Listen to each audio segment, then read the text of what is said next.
Okay, thank you. So I'm starting to record. This is our third of 9 classes that we are going over. Let me share my screen. And okay, we have just a few slides to share today. We're going to be working mostly with the worksheet. We're going to be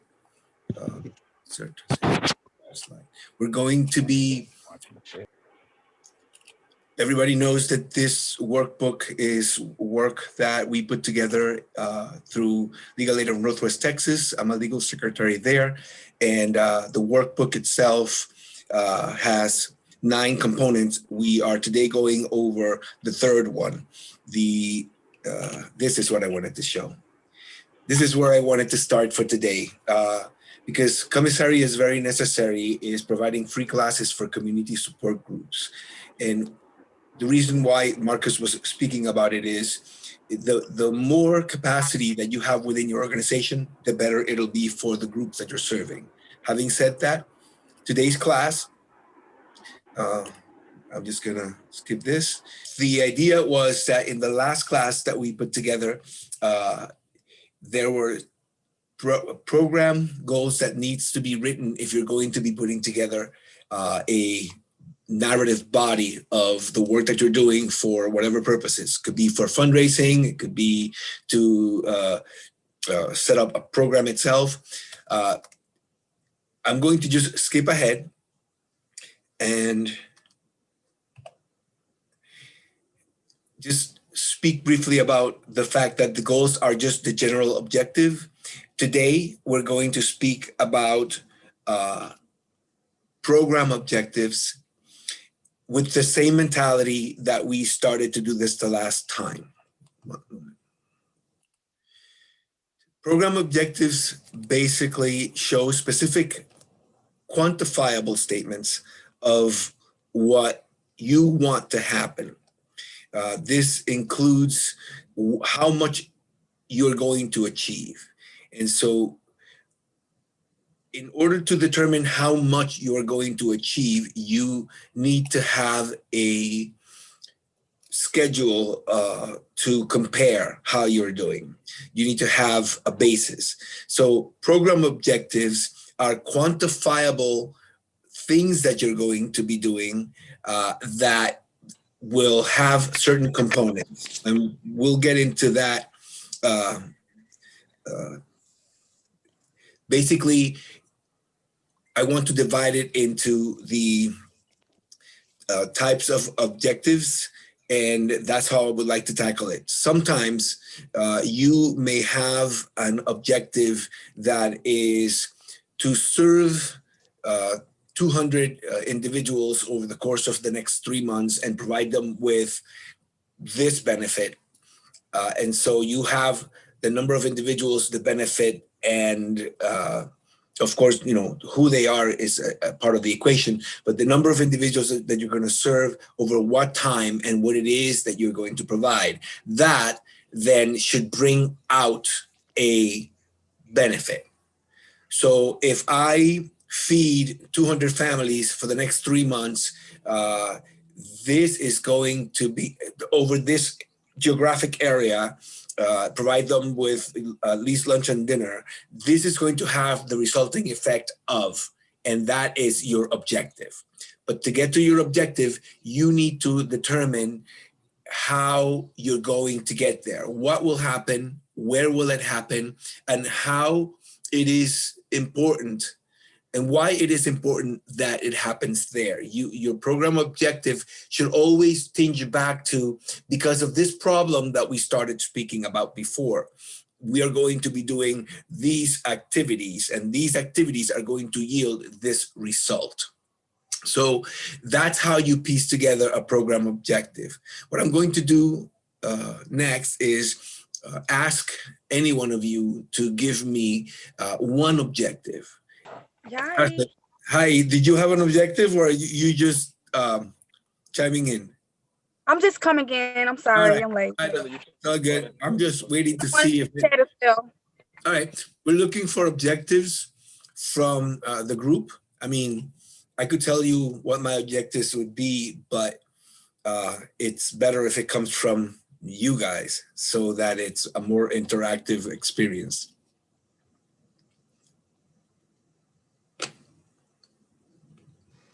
I can share a program objective.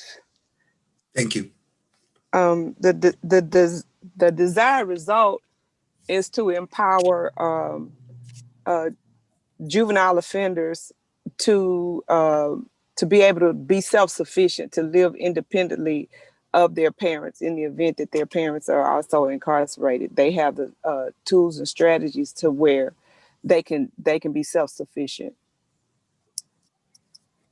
Okay. So that is what we want to see happen. How will that be accomplished? Through training and exposure.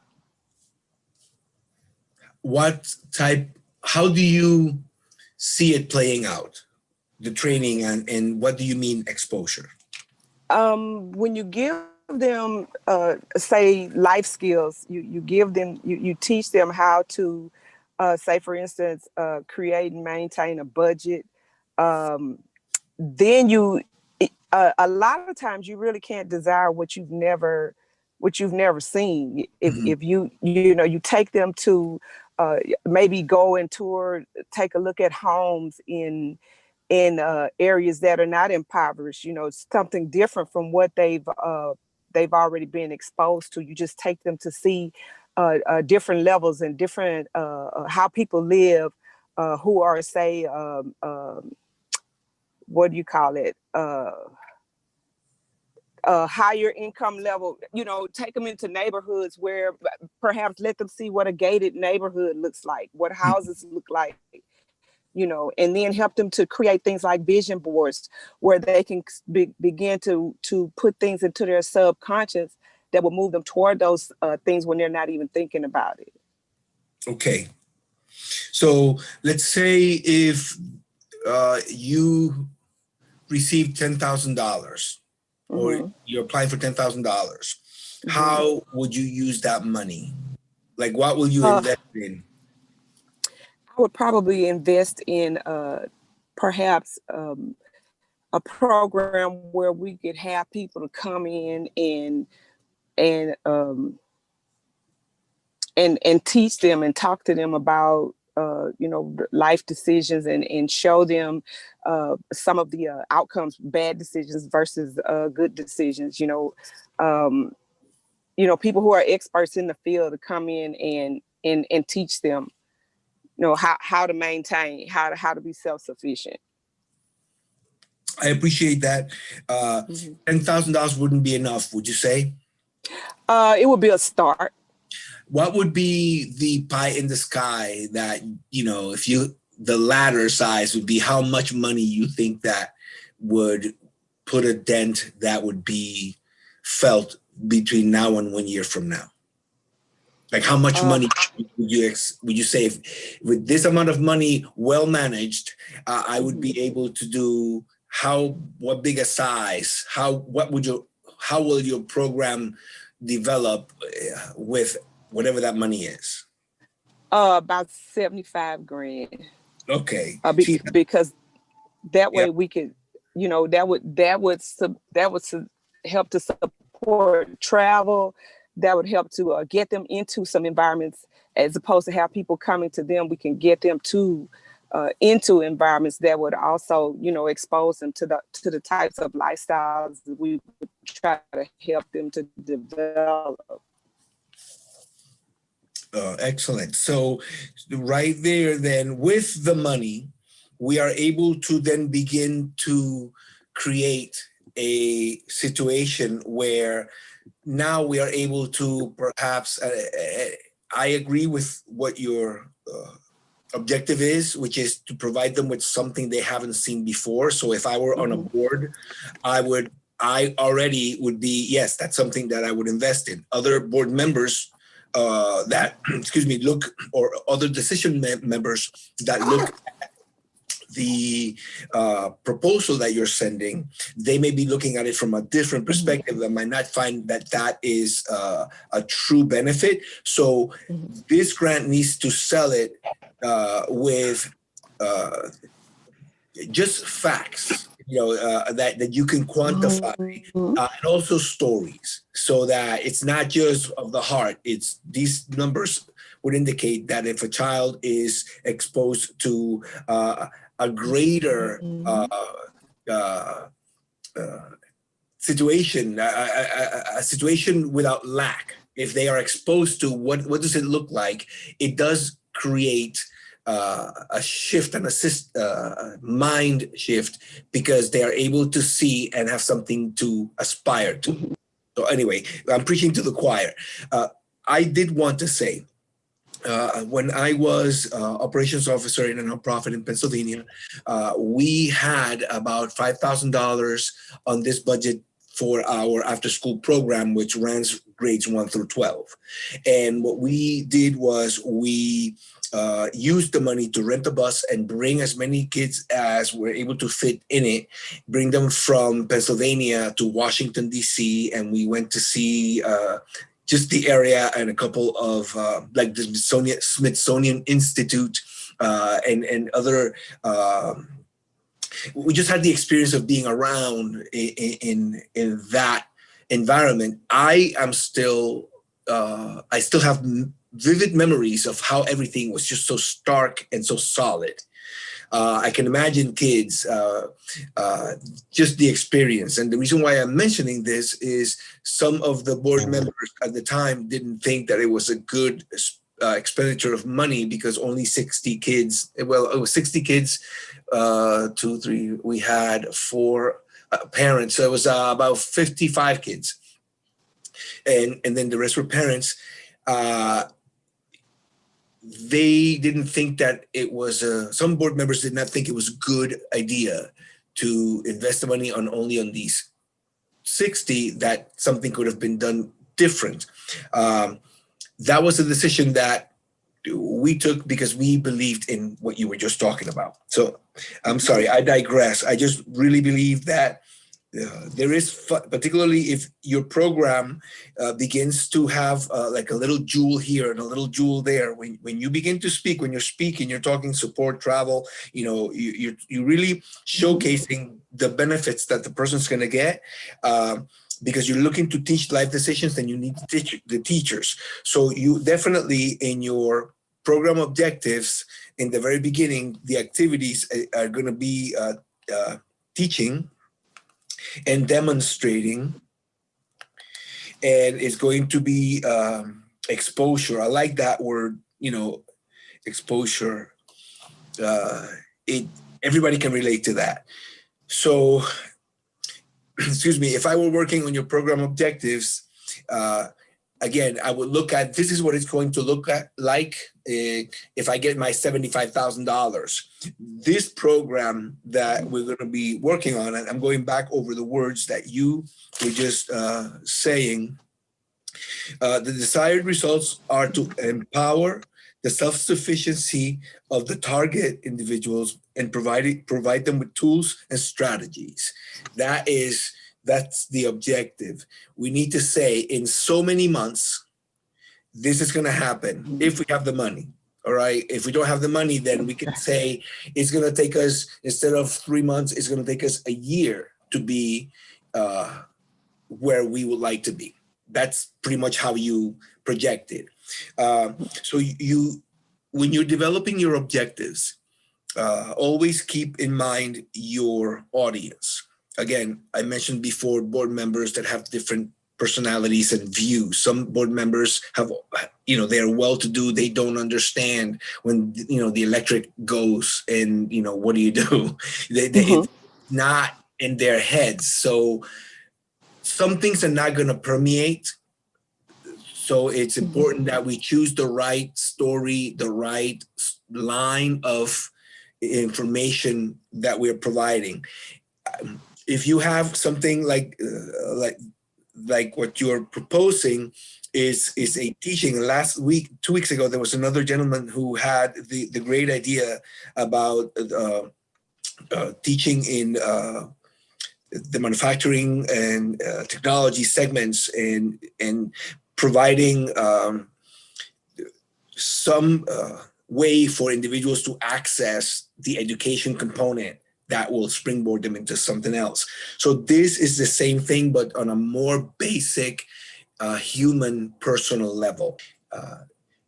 I want to point out that initially I said $10,000, what could you do? But when I said $75,000, that sort of opened like a different conversation, because you have more funding to do what you need. So when you put together your grant, the next segment is going to be on planning. You need to piece together the best plan as if money is no object. And then you then determine in the budget segment, how are you going to get this money? You need to show that you are good at fundraising, that you're good at managing what you have, that you're good at stretching. Out of every nickel, you rub out 6 cents. That's what you need to show in your budget. And it's an easy way to show that just by keeping track of your information. So everything is interconnected, and I do apologize because I'm speaking about other components, but the program objectives, they require that you use all of the other components of the grant narrative or of the project narrative. You can make this be something that showcases based on what's going to happen if we immunize everybody in our communities within 3 months. How is that going to improve everything? Or we can say, we're going to be doing this work, this work, this work, and that work is going to show something. And so that's, I hope that makes sense. It made sense in my head when I was trying to piece it together. When you're looking for an objective, you can look and trace it back from what can it be if I have all the money in the world? What will that money be? How much? What will the activities be to get me, to where I need to go? So once you have the funding that allows your mind to just open up, you're able to write a better program, write a better objective. You need to think things through. Does anybody else have any objective that they'd like to just flesh out a little?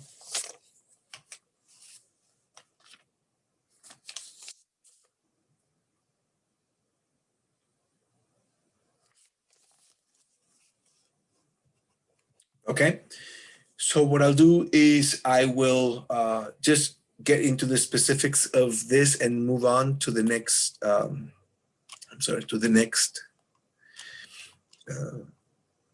slide.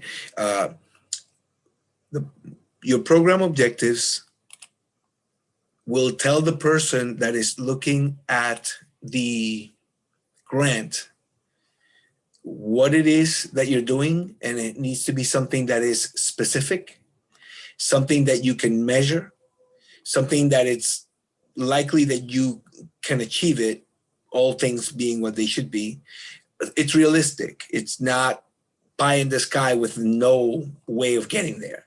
And it's time bound. It's going to happen within this period of time. Those are all of the components of any objective that you have on any program that you have. It doesn't have to be complicated. It could be simple, but you need to have it in your head. And again, if you have this information, my recommendation is, if you want to begin to write your own narrative, just jot down an outline that you understand and speak into a recorder, and then have that typed. And before soon, you're going to have the narrative just being built as we go along. Okay, hold on. I think I have somebody waiting. Okay.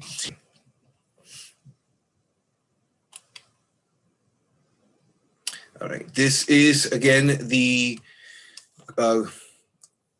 you're developing a program. You're developing by responding to the questions.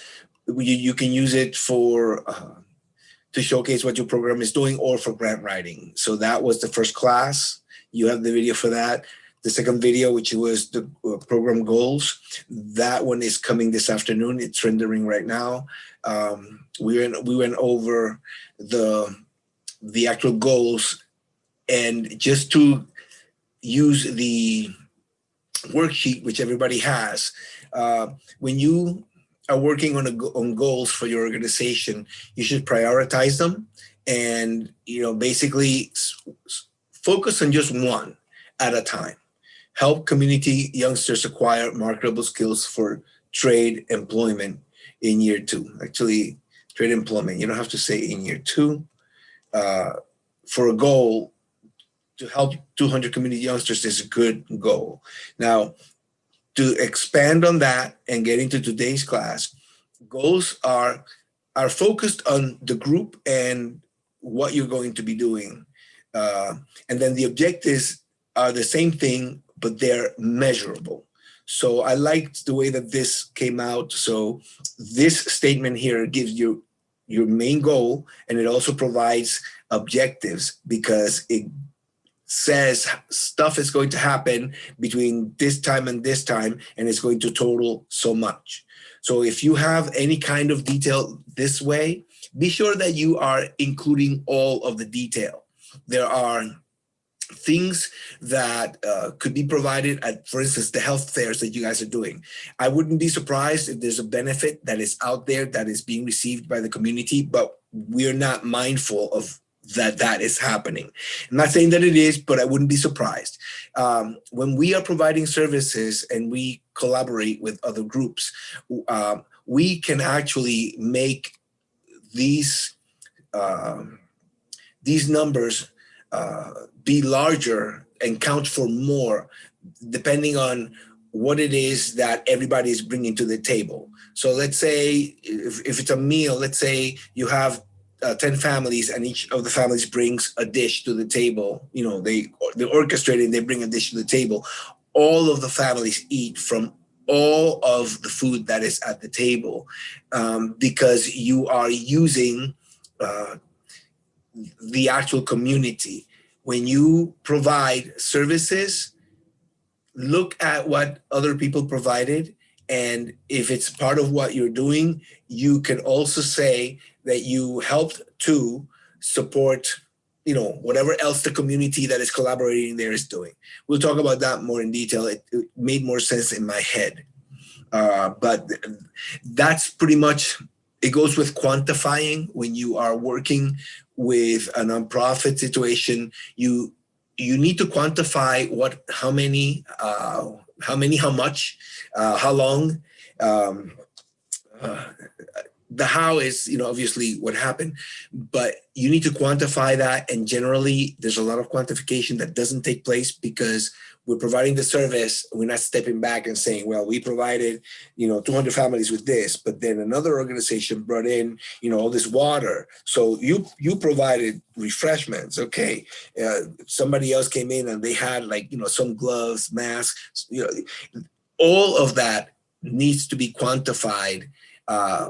Not to put it here, but to document at the very end of the 3 meals from September 1st through December 31st, totaling so many meals. You can add to that everything else that was done, and then your objectives sprout, rather than, we fed these people, but by the time that you're done all that process, you would have done so much more. So the reason why this is important is you need to understand that your objectives are going to give you your measuring tool. Because once you have your objectives set up, then you have to set to the activities that are going to make them happen. So that's where the planning come into place, which is the next class.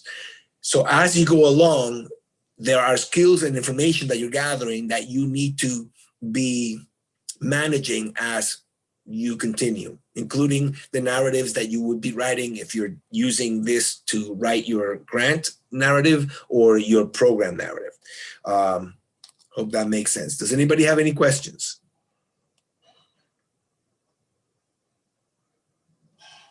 Okay. An overview, you have this in your worksheet. It's all interconnected. The objectives, this is basically a good way to look at how to set up your objectives. You want them to be specific. You want them to be measurable, achievable, realistic, and time bound. So you have those 5 components on an objective to support the cause that you have. You should be able to, as we did before, sort of like go around it and develop the actual objective and then break down how to get there. So this is just for you to review. If you have any questions, and make your own notes. This is what we've been discussing all along. I'm just gonna basically say, for the purpose of the class today, the program objectives, they identify specific objectives you wish to accomplish through the implementation of the program. Objectives that are specific, quantifiable statements of the program's desired results and should include the target level of achievement, thereby further defining goals and providing the means to measure your program performance. In everything that you do in a grant, you're going to be required to provide a report that will determine or that will explain your performance. So the important thing in establishing your objectives is that you understand that that is your roadmap of how you're going to get to when you need to write the report.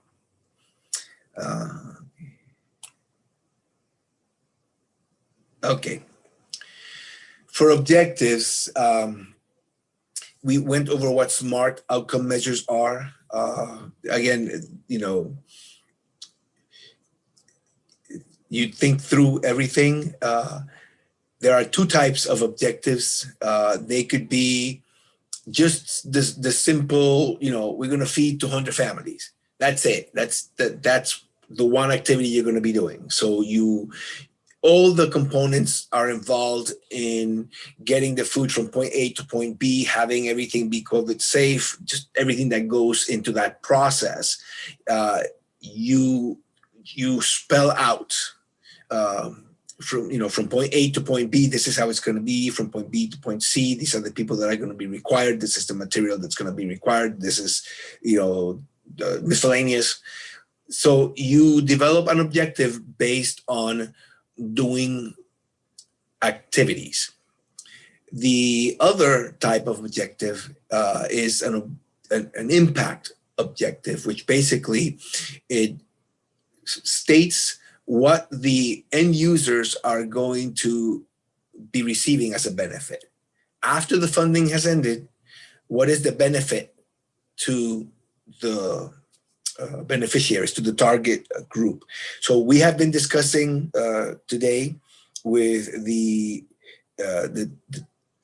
teaching and providing life skills, support travel exposure,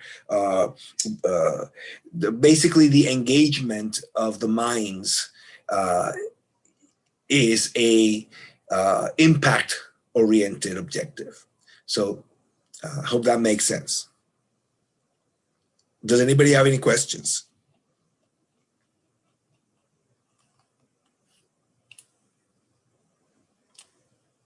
Okay, then I'm going to request on behalf of Marcus, who is asking me to put the class together so that anybody can actually do one of these things. I'm gonna just leave it here. And for next week, the next class, we're gonna be discussing your program strategy. And it's basically how will you address the problem that you initially spoke about and accomplish the goals and the objectives.